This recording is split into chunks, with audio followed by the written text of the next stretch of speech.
ნატა ზუსტად ამ წუთებში ვართ გალუსტაშვილების სახლის მიმდებარე ტერიტორიაზე, სწორედ აქ დატოვეს სინდისის პატიმრების მშობლებმა გაზეთები, სწორედ ის გაზეთები, სადაც სინდისის პატიმრების აზრები, იდეები, მათი მოწოდებები საზოგადოებისადმი მიმართვები არის აღბეჭდილი. ახლა ნანი წულაიას გავესაუბრებით, სწორედ ნანი იყო ის ადამიანი, რომელმაც აი ამ ავტომობილსა და კართან დატოვა სწორედ სინდისის პატიმრების გაზეთი. ნანი, კიდევ ერთხელ შეახსენეთ საზოგადოებას, რა უთხარით ამით გალუსტაშვილებს, რადგან ვიცით, რომ ნინოს მშობლები, ნინო გალუსტაშვილის მოსამართლის ახლაც აქ ცხოვრობენ და ზოგადად ეს რისი ინდიკატორია, რისი მანიშნებელია და რა არის თქვენი მთავარი მესიჯ ბოქსი? როგორც გიორგის დედას გაუკეთა საჩუქარი ნინო გალუსტაშვილმა სამში დაბადების დღეზე, ნამდვილად არ მიყვარს სხვისი გამწარება, არ უყოფილ ვარ ასეთი არასოდეს, მაგრამ იძულებული გამხადეს და ვარ ეხლა, რომ ვცდილობ სამაგიერო დაუბრუნო ყველას და საჩუქარი დაუტოვე პოლიტპატიმრების სახელებით, ნათქვამი, დაწერილები, მანქანაზეც დაუტოვე თავიანთი სერია, სადაც აქ და ჭიშკართანას დაუტოვე გაზეთი, რომ ერთი სიტყვით მაინც შეიგრძნოს მშობელმაც და თვითონაც რა მდგომარეობაა ჩვენთვის გამწარებული დედებისთვის. არწივილი დამიწყი არწკივილი რა აზრი აქვს, როგორი სიტუაციაც არის, ისე მოვეკეცით, ჩემი და გიოს სურათი გადაუშალე და დაუდე მანქანას. ყველგან დაუდებ და ყველგან გავუკეთებ ამ პროტესტს, სანამ ასე მექნება სული გამწარებული. კი ბატონო, ძალიან დიდი მადლობა. მოდი ვაჩვენოთ კიდევ ერთხელ კადრში ავტომობილზე არის დატოვებული ზუსტად ის გვერდი არის გადაშლილი ამ გაზეთის, სადაც ნანი წულაიას და გიორგი მინდაძის ფოტო არის გამოსახული. ახლა კარტანაც გაჩვენებთ ანალოგიურად ეს გაზეთი ნინო გალუსტაშვილის მშობლების სახლის მიმდებარედ არის დატოვებული და სწორედ ამ ფორმით სინდისის პატიმრების ოჯახის წევრები, მშობლები ეუბნებიან გალუსტაშვილს და ყველა იმ მოსამართლეს, რომლებიც მათ შვილებს ციხეში სვამენ წლობით, რომ არც ერთ შემთხვევაში არ ავიწყდებათ ის ყველაფერი, რასაც ქართული ოცნება მათი ხელით აკეთებს ქართული საზოგადოების წინააღმდეგ. მანამდე გეტყვით იმას, რომ ეს ადამიანები იმყოფებოდნენ მუხრანის ბაზარშიც, იქ დაარიგეს ეს გაზეთები და სწორედ იქ მყოფ ადამიანებს, მოვაჭრეებს, მათ შორის იქ ადამიანებს უთხრეს, რომ აუცილებელია ახლა ყველა გაერთიანდეს, ყველა დადგეს ქართული ოცნების წინააღმდეგ, რადგან მათი განმარტებით თუ კი ახლა არ აიმაღლებს საზოგადოება ბიძინა ივანიშვილის გუნდის წინააღმდეგ ხმას, მომდევნო პერიოდში მომავალში უკვე ძალიან გვიანი იქნება. ამაზე შეგვიძლია კომენტარები მოვისმინოთ. ბატონო ზურა, გამარჯობა. პირველი კომენტარი გვინდა თქვენგან ამ თემასთან დაკავშირებით, აი რომ გითხრათ, თქვენ დატოვეთ გაზეთები ბაზარში, ხომ და ვნახეთ საზოგადოების ძალიან პოზიტიური განწყობა თქვენ მიმართ. რა დაგანახათ ამ კიდევ ერთმა მორიგმა გასვლამ და საზოგადოებასთან პირადმა კომუნიკაციამ? საზოგადოებასთან პირადმა კომუნიკაციამ დაგვანახა, რომ ხალხი მოწყურებულია სიმართლე გაიგოს რა ხდება ქვეყანაში. არანაირი სწორი ინფორმაცია არ ვრცელდება, ქვეყანა სუსხვა მიმართულებით მიდის, ეკონომიკა ინგრევა, შიგა პრობლემები, კორუფცია, ღალატი ყველგან და ამ დროს სიტუაციას ისე ხატავენ, თითქოს ყველაფერი რიგზეა. საზოგადოება ყველაფერი უნდა დაინახოს სწორად, მართალი სიტყვა უნდა მივიდეს მათთან და ჩვენ აი ამ გაზეთების მეშვეობით ვაკეთებთ. დღეს ეს გაზეთები მოუტანეთ აი მოსამართლე გალუსტაშვილს, რომელიც ერთ-ერთი ყველაზე უარესი მოსამართლეა მურუსიძის მოსამართლეთა შორის. ძალიან თხოვ, რომ წაიკითხოს ეს გაზეთები და თვითონ მინიმუმ იმაში მაინც დარწმუნდეს, რომ ეს ადამიანები საქმის მასალების მიხედვით არ ვიცი რა არის შეკერილი, მაგრამ ეს ადამიანები კრიმინალები ნამდვილად არ არიან. აი ეს შინაგანი რწმენა რო ჩამოუყალიბდეს, როგორც მოსამართლეს, იმისთვის დაუტოვეთ ეს გაზეთები. აქედან გამომდინარე, დასკვნას გავაკეთებ, რომ ჩვენ ყველგან მართალ სიტყვას მივიტანთ, ყველგან ობიექტურ სწორ ინფორმაციას მივიტანთ, მათ შორის მოსამართლეების კარებზეც დავტოვებთ ამ სწორ ინფორმაციას, რომ ეთყობა პროპაგანდის მსხვერპლი არიან თვითონაც მოსამართლეების და პროკურორებიც. კი ბატონო, მადლობა. უსმენდით ზვიად ცეცხლაძის მამას ზურა ცეცხლაძეს, ახლა კი მარინა ტერიშვილი. ქალბატონო მარინა, მე მაინტერესებს, როგორი არის თქვენი პოზიცია? იქნებათ თუ არა რაიმე რეაქცია გალუსტაშვილს, მის მშობლებს თქვენ მოქმედებასთან დაკავშირებით, რადგან ხედავთ, რომ ნინო გალუსტაშვილი სწორედ ის ადამიანია, რომელიც ახალგაზრდა ბიჭებს ადამიანებს წლობით უშვებს ხო ციხეში. ფიქრობთ თუ არა, რომ მცირედი რეაქცია მაინც შეიძლება ამან გამოიწვიოს მათში? ალბათო ხატია, არაფრის იმედი ჩვენ არა გვაქვს, რომ ნინო გალუსტაშვილი რამე ან სწორ გადაწყვეტილებებს გამოუტანს ჩვენ შვილებს და რამე სწორად იფიქრებს. იმ დღეს იმისთანა უმიზეზო ერთი სიტყვის გულიშვის ჩემ შვილს დაატოვებინა წკდომათა დარბაზი. რაზეც 7 თვეა პატიმარია ჩემი შვილი და ხმა არ მოუღია.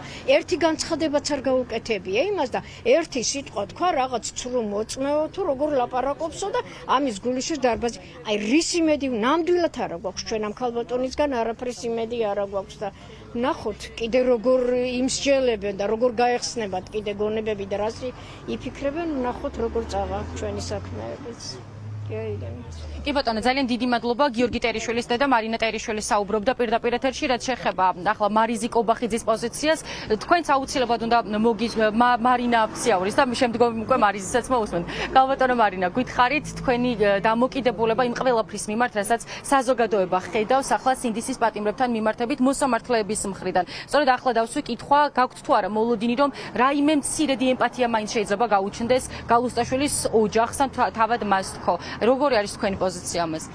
ჩემი პოზიცია ის არის რომ არ მგონია კი არა დარწმუნებული ვარ რომ ამათ ემპათიის გრძნობა საერთოდ რო გააჩნდეს აქამდეც ამდენი ხანია ხომ რუსთაველზე აქციებია ჩვენი შვილები უკვე თითქმის 8 თვეა დაპატიმრებულები არიან შვილები ოჯახის წევრები ასე უფრო სწორად ნათქვამი იქნებოდა არა მგონია მაგრამ ცდილობასაც რა უდგას წინ იქნებ როდისმე რაღაცა მარცვალი თუ კი დარჩათ მათ ადამიანობაში იმ ადამიანობამ გაიღვიძოს ძალიან მოხარული ვარ ამ მორიგი გამოსვლით რეგიონში კერძოდ მუხრანში დავარიგეთ ეს სინდისის პატიმრების წერილები საქართველოს მოსახლეობისთვის და აღფრთოვანებულები ხვდებოდნენ ისე რომ ქოცებს ნუ აქვთ იმედი რომ ხალხს ძინავს და ხალხს არაფერი არ ესმით და ეს პიკამდე მივა კი ბატონო ძალიან დიდი მადლობა საკანი 101 ახლა კიდევ ერთხელ მინდა გაჩვენოთ კადრში სწორედ ეს გაზეთები დატოვეს გალუსტაშვილების სახლის მიმდებარედ სინდისის პატიმრების მშობლებმა რაც შეეხება მარიზი კობახიძის პოზიციას გითხარით ქალბატონო მარიზი რას ფიქრობთ იმ ყველაფერთან მიმართებით რაც აი ხდებოდა მაგალითად ბაზარში თქვენ ახლა დიდი ხანია დადიხართ ეს არ არის პირველი გამოსვლა საზოგადოებასთან შეხვედრა და მომავალშიც გეგმავთ ხო გასვლებს დედაქალაქსა და მის ფარგლებს გარეთ რა დაგანახათ საზოგადოების პოზიციამ როდესაც ხედავთ რომ მათი უდიდესი უმრავლესობა ძალიან დიდი სიყვარულით ხვდებათ. არის თუ არა ეს კიდევ ერთი დემონსტრირება იმისა, რომ ხალხი კარგად არჩევს ცუდსა და კარგს და იმ სხვაობას, რომელიც ქართულ ოცნებასა და ქართულ საზოგადოებას შორის არსებობს. მივესალმები პირველის მაყურებელს. საოცარი დღე იყო დღეს. მე ადრე ვთქვი, რომ ზუგდიდიდან ჩამოვედი ძალიან აჟიტირებული ხალხით და დღეს დამემართა იგივე, იმიტომ რომ მაინც მეგონა რომ სოფელია და რაღაცა ხალხი ცოტა სხვას ფიქრობს მეთქი არა აქ დარწმუნებული ვარ მუხრანში 80% ხალხისა აზროვნებს სწორად და სწორ აზროვნებას ვეძახი რომელიც ეხლა არის პატიმრების მხარეზე ასე ვიტყოდი და არ არის ამ მარიონეტი ხელისუფლების მხარეს ძალიან კარგად იციან რა ხდება ძალიან კარგად იციან რომ ეს ახალგაზრდები არიან ძირითადად მაინც დაკავებულები ყველა არიან უკანონოდ დაკავებულები პრევენციის მიზნით ესე გამოაცხადა ირაკლი კობახიძემ ხო ესე იგი სხვას რო შეშინებოდა თურმე ჩემი შვილი იმიტომ უნდა დაიჭირონ რომ სხვას შეეშინდეს მაგრამ ამით ვერავის ვერ შეაშინებენ ასე რომ ჩვენ ახლა ვდგევართ ნინო გალუსტაშვილის სახლთან ის არის მუხრანელი მე დავესწარი გალუსტაშვილის პროცესს როცა გაასამართლა გიორგი მინდაძე და ის არ გასულა განაჩენის გამოსატანად იმან პირდაპირ თქვა რომ მიესაჯა გიორგი მინდაძეს 5 წელი და რისთვის ეს არავინ არ იცის და მან ძალიან კარგად იცოდა რომ მინდაძე არ იყო დამნაშავე მანამდე გამოუტანა განაჩენი მათეს დევიძეს ახალგაზრდა ბავშვს მასაც იგივე უცბად განაჩენი გამოიტანა და ამთავრა მე ეხლა ვფიქრობ ეს არის იქ სადაც არის ჩემი შვილი 19 კაციან ჯგუფში ერთ-ერთი ჯგუფის 11 კაციანის მოსამართლე არის ნინო გალუსტაშვილი და ალბათ გამოიტანს ისეთივე განაჩენს როგორიც გამოიტანა დანარჩენი იმიტომ რომ ეს არის დანიშნული დროებით ალბათ მაგრამ აი მე მოუწოდებდი დედაშვილურად მას რომ კარგად დაფიქრდეს თუ უნდა რომ ამ ქვეყანაში იყოს მოსამართლეს სამართლიანი და იმუშაოს თავისი პროფესიით. თუ არა, მე როგორც დედა ის აუცილებლად 11 პატიმრის განაჩენის გამოტანის მერე დაასრულებს თავის კარიერას და ის აღარასოდეს აღარ იქნება მოსამართლე. ვაძლევთ ამის პირობას. ამიტომ კარგად დაფიქრდეს სანამდროა და მიიღოს გადაწყვეტილება ისეთი, როგორიც არის მისაღები, იმიტომ რომ მან იცის ძალიან კარგად, რომ ესენი არიან უდანაშაულოები და რა ვიცი, მეტი რაღა უნდა უთხრა, ხო, სიტყვაზე. ალბათ არ ვიცი, გათხოვილია, შვილი ყავს, იცის შვილის სიყვარული რას ნიშნავს, ნამდვილად არ ვიცი, მაგრამ დედა ხო ყავს, რომელმაც გაზარდა და თავის დედას წეს პატივი, ისე როგორც ჩვენი შვილები წევენ პატივს დედებს. ძალიან დიდი მადლობა უსმენდით მარიზი კობახიძეს მე კიდევ ერთხელ გაჩვენებთ ეს არის გალუსტაშვილების სახლის მიმდებარე ტერიტორია მუხრანში ვიმყოფებით და ეს არის საკანი 101-ისა და ზოგადად სინდისის პატიმრების გაზეთები რომლებიც დატოვეს მათმა მშობლებმა სწორედ გალუსტაშვილების სახლის მიმდებარე ტერიტორიაზე მათი პროტესტი არის უხმაურო მშვიდობიანი დემოკრატიული და არაძალადობრივი მიუხედავად იმისა რომ ძალიან დიდი წყენა და ბრაზი არის დაგროვებული სწორედ ნინო გალუსტაშვილთან მიმართებით თუმცა ამბობენ რომ ამ ფორმით ისინი მივლენ ყველასთან ყველგან დედაქალაქის ქუჩებში, საქართველოს სხვადასხვა რეგიონებსა თუ ქალაქებში და აუცილებლად პერსონალურად დაელოპარაკებიან მოქალაქეებს და საკუთარ სათქმელს, საკუთარ ტკივილს მიტანენ ყველასთან და რაც მთავარია, გაუზიარებენ მოსახლეობას პოზიციას იმასთან დაკავშირებით, რომ ახლა ერთიანობას ალტერნატივა არ გააჩნია. მადლობა ხატია მუხრანიდან ხატია სამხარაძე გვერდებოდა.